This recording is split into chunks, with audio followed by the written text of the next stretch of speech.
It seems that the cakes from Bay Path must be a big success. I think that's what's keeping people in the reading room.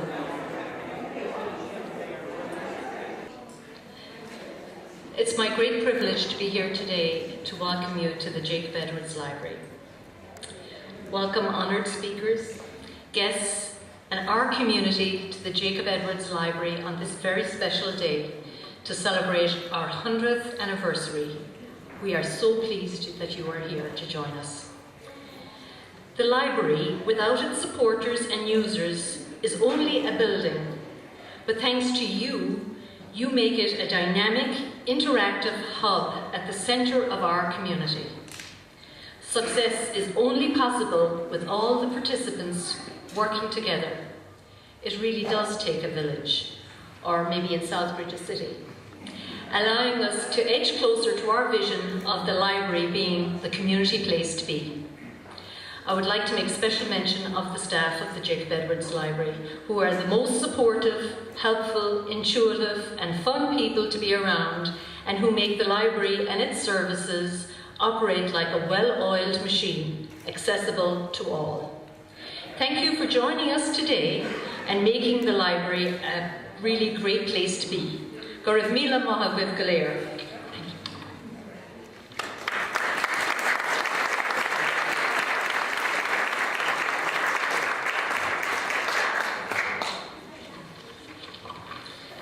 Well, welcome. I'm Dick Whitney, and I'm presently the chair of the trustees. I don't know how that happened, but anyhow, I'm thrilled.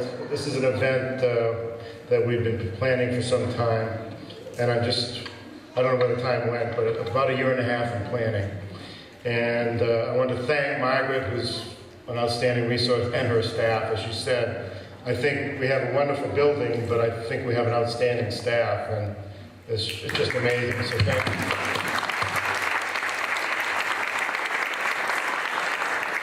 I also, as I said, I've been on the trustee for about 10 years, but I'd also like to thank the trustees for their countless hours. We met a number of Saturdays on this event and in general, giving of their time. So if the trustees, and we also have a couple past trustees, but as I say, Dick Whitney, Mary Ellen Blake, Paula DeColas, Robin Weber, Gary Bridgman, Father Peter Joyce, and also Tammy Darling is at all our meetings as the secretary, and she does great work. So if they're there, I'd like you to at least take a bow. And also Joan Menard, past chairperson, and Jack Lashico.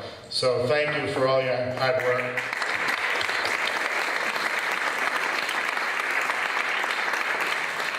I do also want to explain and put, well, first of all, also so I don't forget, Patrick Noonan, who's here today, wonderful slideshow of his pictures that the trustees and Margaret rearranged for him to take some really official photographs, and it's part of the book as well that you'll be hearing about later. But I wanted to say, why are we celebrating 100th? What is it? And I must admit, when we first looked into when we'd celebrate, it actually says 1914 on the building, but the official open house was 99 years ago today. 99 years, it was really 1915, and the first documented meeting was April 30th here.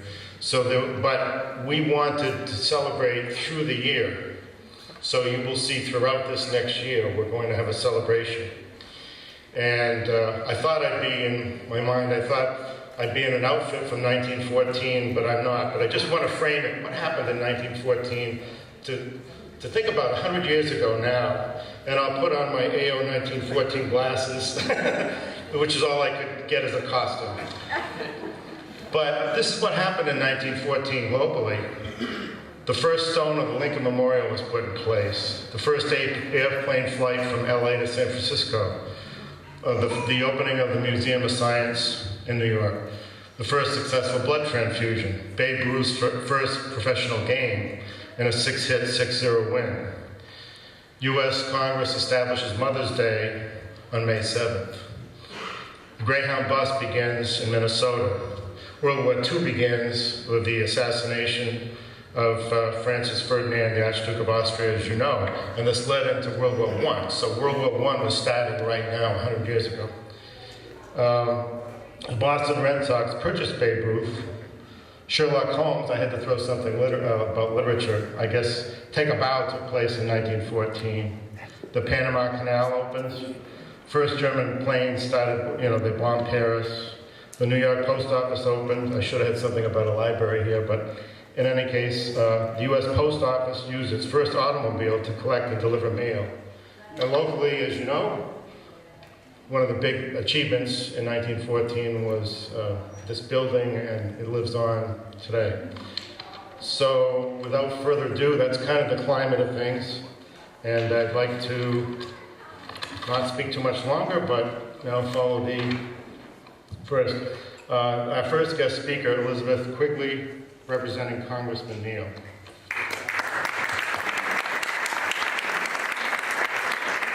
Hello, thank you for having me. The Congressman apologized he couldn't be here himself. He is in Washington. He passed along some greetings. So, dear friends, I am pleased to present my greetings on the 100th anniversary of the Edward Jacobs Library. This special event, celebrated with much joy by the community of Southbridge, is a special tribute to the many years of service to its patrons.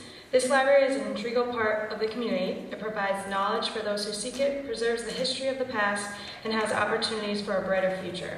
As a member of Congress, I am pleased to extend the official congratulations of the United States of America in recognition of reaching this milestone anniversary. I wish you all much continued success. Sincerely, Richard E. Neal, Member of Congress.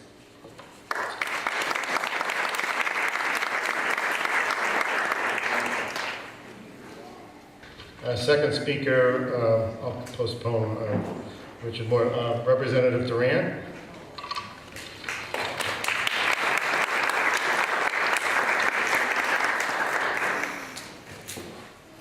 Good afternoon, everyone.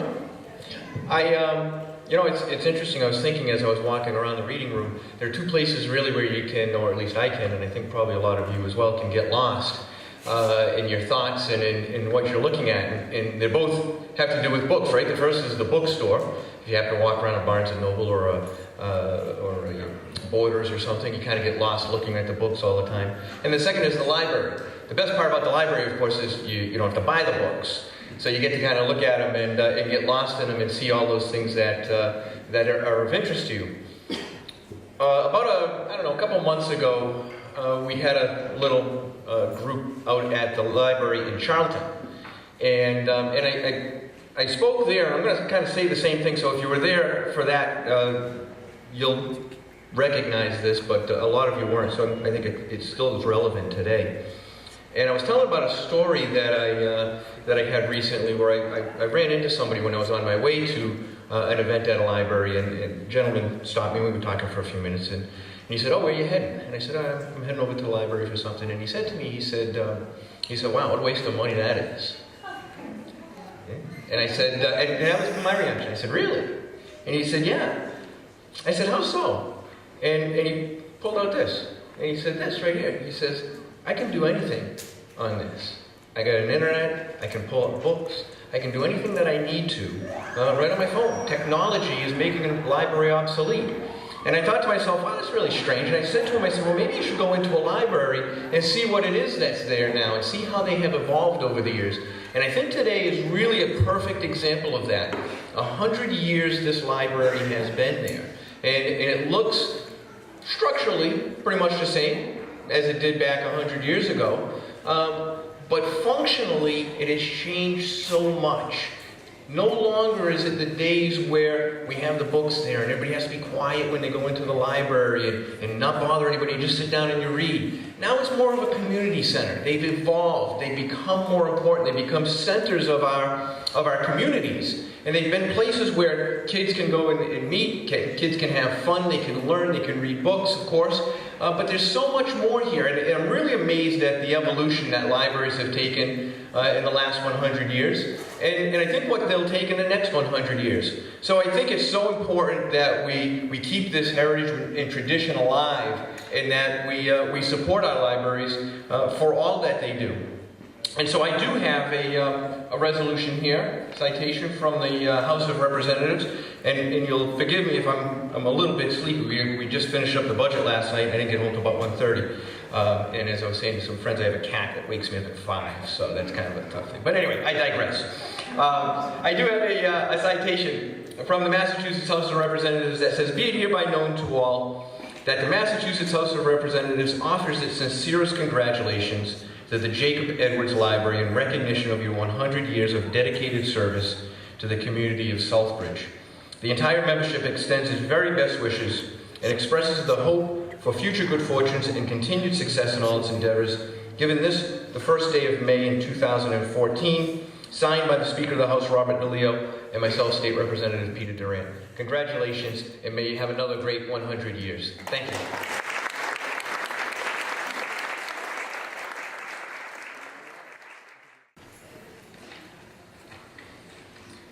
Our next speaker representing Senator Moore is Tim Harvey.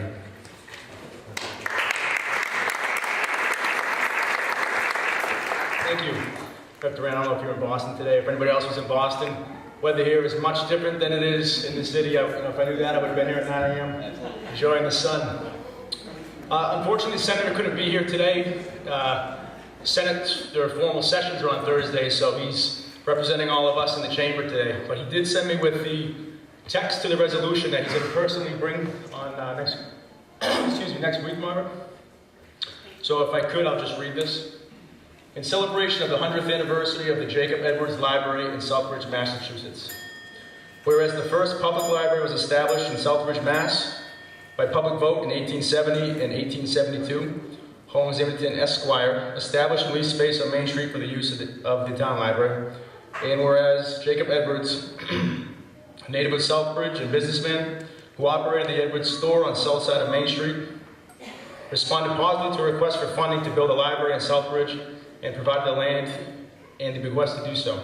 And whereas, through Jacob Edwards' generosity, a new brick building of Georgian colonial style was erected in 1914 on the current location of the library at 236 Main Street in Southbridge.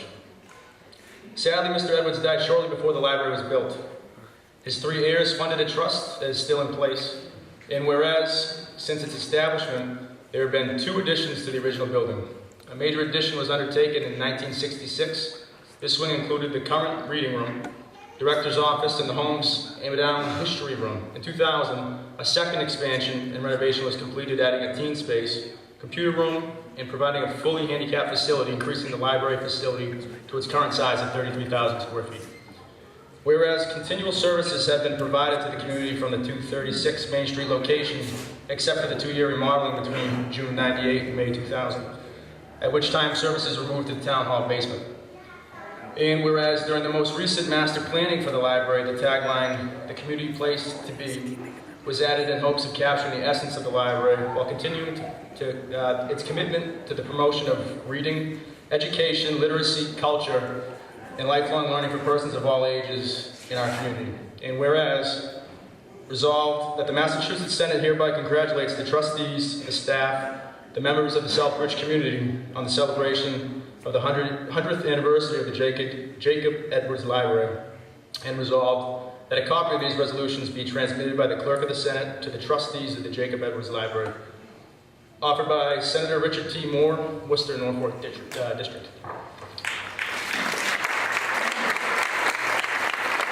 I think this add real quickly, I think we're all aware that the libraries of today are far different than the libraries of yesteryear. I remember as a kid, which wasn't too many years ago, being in a library and using the Dewey Decimal System and finding hardcover books, tangible books. Whereas today, there are electronic resources, like Jacob Edwards Library, for instance, you log on and find electronic books.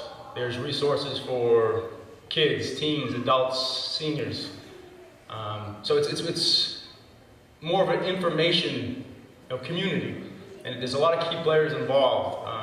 Margaret, the director, her entire staff handling day-to-day operations. Board of Trustees serving as advocates, rapping on the doors of the legislators to ensure that they have the attention they need to fund these libraries so they can celebrate a centennial. And the community itself, the end user, those who actually value what you can get out of a library, the resources. So all these things contribute to our ability to be here today and celebrate a 100-year anniversary. It's quite a milestone. It's quite an honor to be here. And I thank you all for allowing me to speak for a couple minutes. Thank you. in my thank yous, I neglected to thank the town because they're a big part of this, and I know we have a couple town councilors here, Elsa Moriarty and Kathy Nicola, who I believe you were representing the town as far as the presentation. Thank you.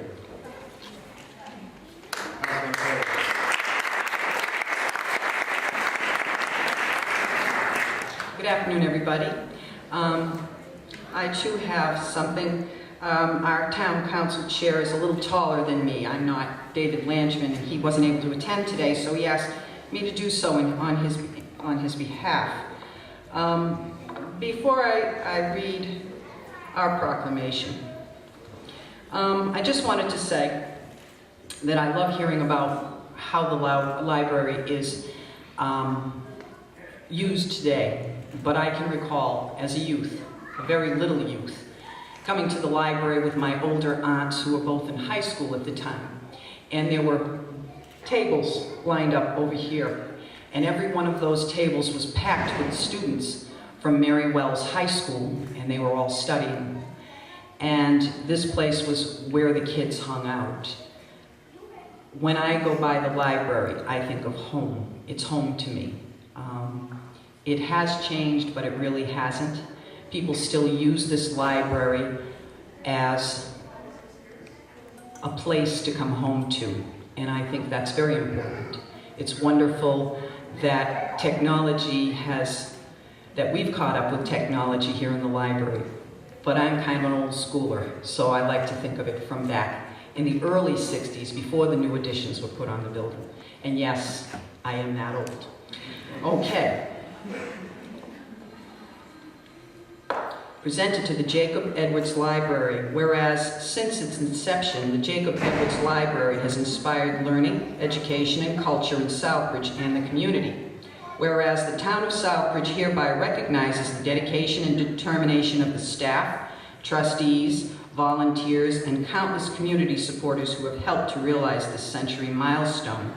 Whereas today, May 1st, 2014, we honor the Jacob Edwards Library's past and celebrate its present and future. Whereas, may we recognize the achievements of the first 100 years as a source of encouragement to go beyond and to achieve greater things for the people of Southbridge during the next century. Now, therefore, the town of Southbridge, Massachusetts, by its town council, hereby proclaims May 1st, 2014 to be a day of celebration for the Jacob Edwards Library, and we urge all citizens of Southbridge to recognize and celebrate its 100th anniversary. Happy birthday, Jacob Edwards.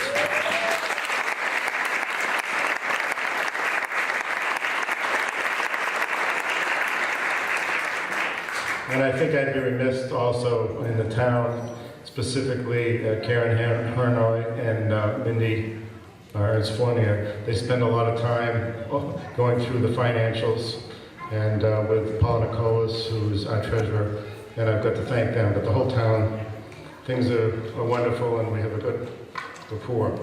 Moving on, Commissioner Frank Murphy, Massachusetts Board of Library Commissioners. Thank you. Thank you for coming.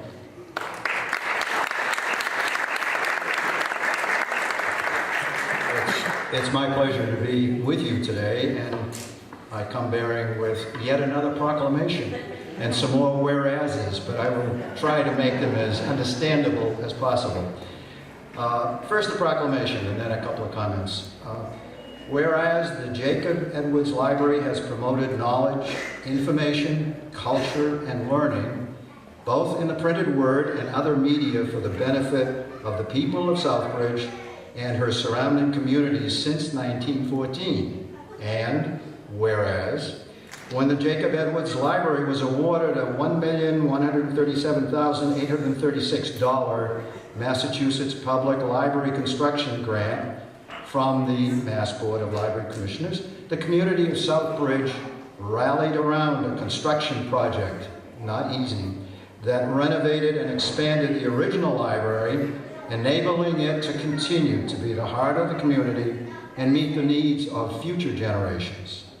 And whereas, the Jacob Edwards Library provides free access to technology, including computers, with internet, Wi-Fi, and e-books, allowing all residents to participate in the digital revolution, which is ever gaining on every one of us.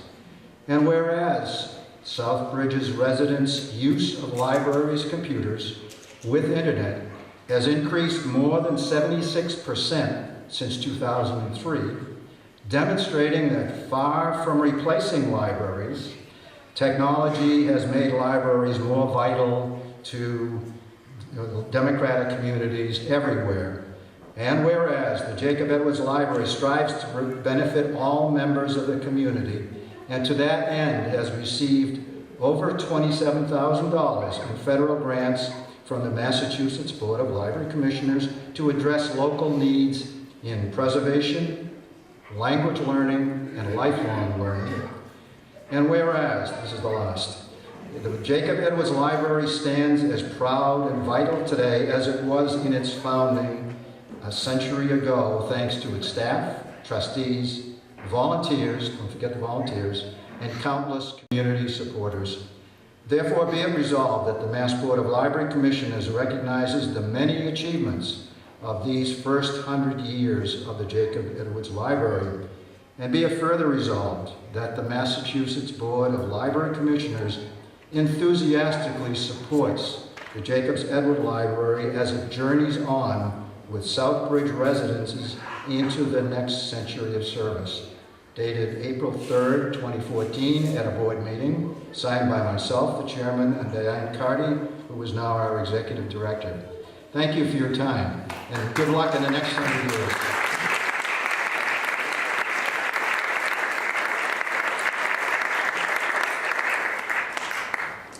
And last but not least, Greg Pronovitz.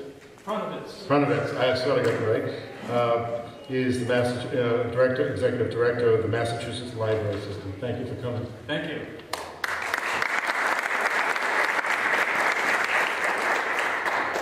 Your public library is a special place with a unique mission and role in the community.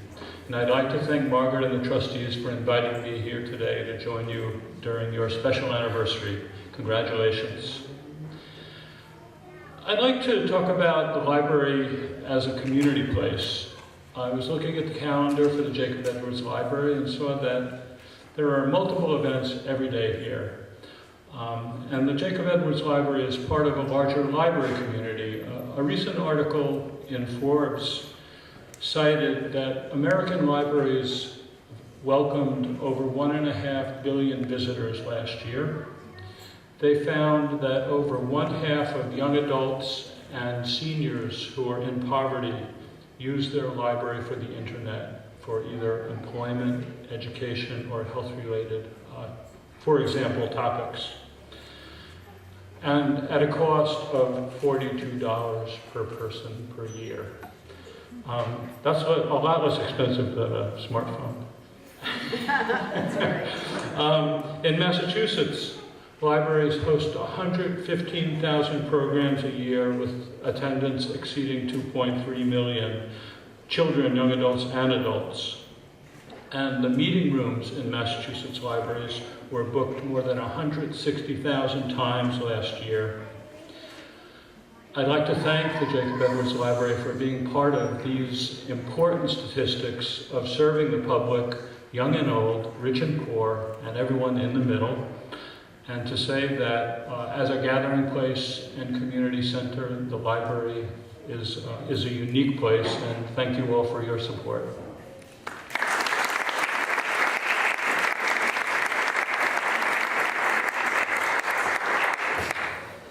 So I know you're anxious to get to the refreshments and cake, and I hope you stay and socialize and appreciate the library. We're just about wrapping up. And I want to invite Alan Earls to come forward.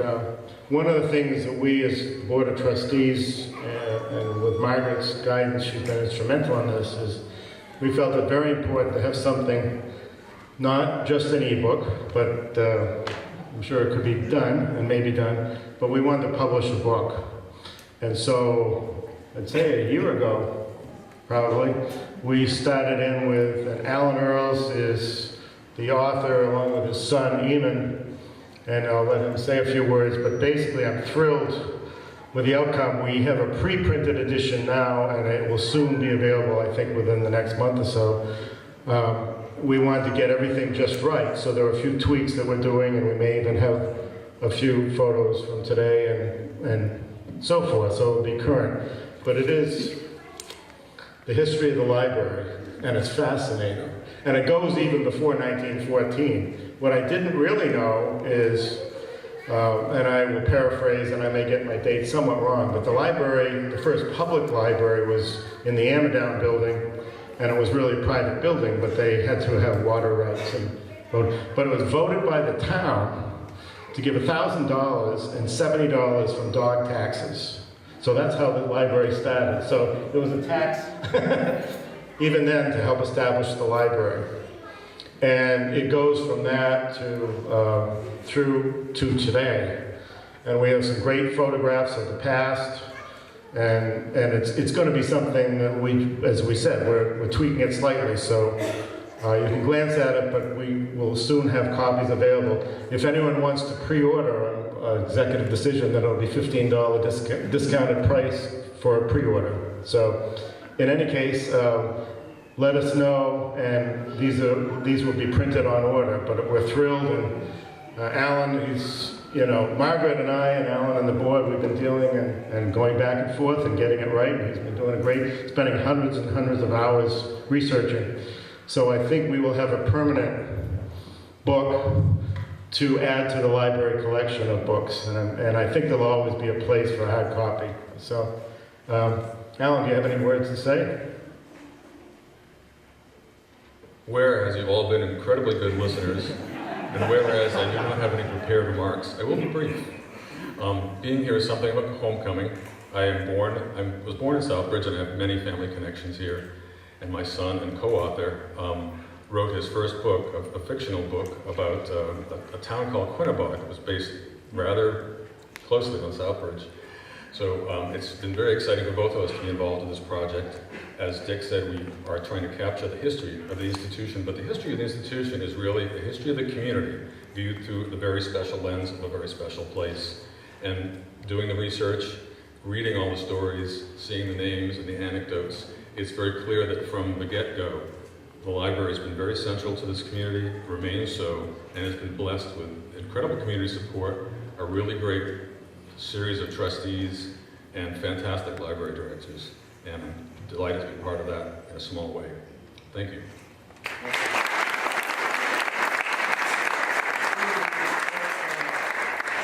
So thank you for coming, and you'll be hearing more about the actual publication, but thank you so much for coming and enjoy. Thank you.